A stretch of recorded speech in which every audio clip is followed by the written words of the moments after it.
తెలంగాణను ఇన్స్పిరేషన్గా తీసుకొని ఆంధ్రప్రదేశ్ కూడా, అంటే మన పక్క రాష్ట్రం, మరో తెలుగు రాష్ట్రం కూడా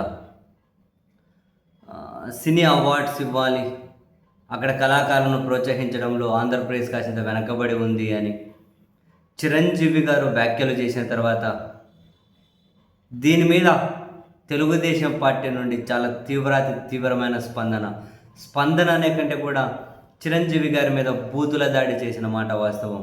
సోషల్ మీడియా మార్మోగిపోయింది. కౌంటర్గా జనసేన వాళ్ళు అనే కంటే కూడా కులాభిమానం మెండుగా ఉన్న వాళ్ళు, లేకుంటే చిరంజీవి గారి అభిమానులు వీళ్ళు తీవ్రంగానే స్పందించారు. అండ్ రాత్రి కూడా ఒక డిబేట్లో చూసాం, ఒక జనసేన జిల్లా అధ్యక్షుడు కూడా చాలా తీవ్రమైన పదజాలంతోనే తెలుగుదేశం పార్టీ వాళ్ళ మీద వాళ్ళని తిడుతూ ఉన్నారు, విమర్శిస్తూ ఉన్నారు.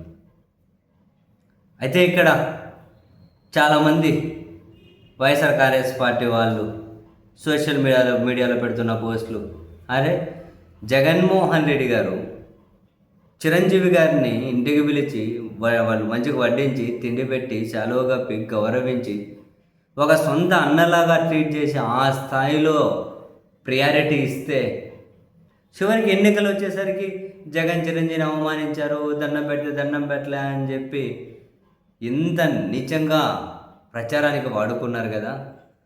మరి ఇప్పుడు చిరంజీవి గారిని ఇంత దారుణంగా బూతులు తిడుతూ ఉంటే అదే పార్టీతో కూటమి పంచుకున్నారు, కూటమిలో అధికారంలో ఉన్నారు. మరి అసలు మీ నాయకుడేమో జనసేన అధ్యక్షుడు అసలు ఏమీ స్పందించడా? ఇప్పుడు చిరంజీవి గారిని ఇప్పుడు తిట్టారు, ఇంతకుముందు బాలకృష్ణ గారు వాడు వీడు అని చెప్పి అసెంబ్లీలోనూ తిట్టారు. చివరికి చిరంజీవి గారు ఒక ప్రకటనగానే విడుదల చేశారు బాలకృష్ణ గారి వ్యాఖ్యల మీద. అయినా కూడా మరి జనసేన అధ్యక్షుడిగా ఉన్న వ్యక్తి నోరు తెరవడా, ఇదేం లాజిక్ అని చెప్పి వైసీపీ వాళ్ళు కొందరు ఈ చర్చలో ఇన్వాల్వ్ అయ్యి మాట్లాడుతూ ఉన్నారు. కానీ చర్చలో ఇన్వాల్వ్ అవుతున్నటువంటి వైసీపీ వాళ్ళకైనా అండ్ చిరంజీవి గారిని తిట్టినా కూడా జనసేన అధ్యక్షుడు ఎందుకు స్పందించడం, నోరు తెరవడం అని చెప్పి తనను అభిమానించే జనసేన వాళ్ళు కూడా ఎవరైనా కనుక సోషల్ మీడియాలో పోస్టులు పెడుతూ ఉంటే వాళ్ళకైనా అర్థం కాని విషయం ఏంటి అండ్ అర్థం చేసుకోవాల్సిన విషయం ఏంటి అంటే, చిరంజీవి గారిని తిడితే టీడీపీ వాళ్ళే తిట్టాలి, పొగిడినా టీడీపీ వాళ్ళే పొగడాలి. పొగిడినా తిట్టినా ఆ హక్కు కేవలం టీడీపీకే ఉంది, అసలు వైసీపీకి ఏ హక్కు ఉంది?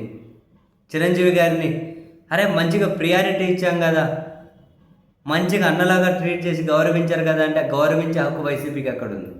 గౌరవించినా తిట్టినా టీడీపీనే చేయాలి, ఆ హక్కు టీడీపీకే ఉంది. మరి ఆ హక్కు టీడీపీకి ఉందనే కదా బాలకృష్ణ గారు అసెంబ్లీలో వాడు వీడు అని తిట్టినా నేను సైలెంట్గా ఉన్నా. ఇప్పుడు తెలుగుదేశం పార్టీ వాళ్ళు బూతులు తిట్టినా నేను సైలెంట్గానే ఉన్నా. తిట్టే హక్కు టీడీపీకి ఉంది, పొగిడే హక్కు టీడీపీకి ఉంది. మధ్యలో వైసీపీ వాళ్ళకి ఏం హక్కు ఉందని, ఏం హక్కు ఉందని చెప్పి ఇంటికి పిలిచి తిండి పెట్టారు, ఏ హక్కు ఉందని చెప్పి గౌరవించారు, ఏ హక్కు ఉందని చెప్పి మళ్ళీ దండం పెట్టలే. సో మీకు అసలు ఏ విధమైనటువంటి హక్కు మీకు లేదు. అందుకని చెప్పే నేను ఇప్పుడు సైలెంట్గా ఉన్నా. మా అన్నం తిడుతున్నారంటే టీడీపీకి హక్కు ఉంది అని చెప్పి ఆయన భావిస్తూ ఉండొచ్చు. అందుకే మరి చిరంజీవి గారిని ఈ స్థాయిలో తిడుతున్నా కూడా సైలెంట్గా ఉండొచ్చు. మరి చిన్న బేసిక్ లాజిక్ అర్థం చేసుకోకుండా ఆయన స్పందించలేదు అది ఇది అంటే ఎట్లా కుదురుతుంది అబ్బా?